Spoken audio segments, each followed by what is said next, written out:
तुमचा अर्ज मंजूर झाला आहे का? मग आरटीआय अर्ज करून पुढील माहिती मागा. 1. तुमच्या अर्जाची सद्यस्थिती.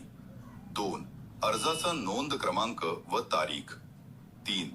तुम्ही अर्ज केल्यापासून आजपर्यंत मंजूर झालेल्या सर्व अर्जांची यादी. 4. त्या मंजुरीचे आदेश या माहितीतून स्पष्ट होईल. तुमच्या अर्जानंतर कोणाचे अर्ज मंजूर झाले आणि तुमचा का प्रलंबित आहे.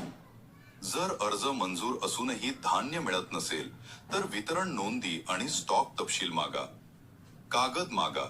उत्तर मिळालं की सत्य समोर येतं. तुमच्या भागात अशी समस्या आहे का?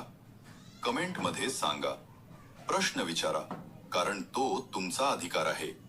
अशाच जनजागृतीपर आणि हक्कांच्या माहितीसाठी आता सेवकवाणी लाईव्ह चॅनलला सबस्क्राईब करा.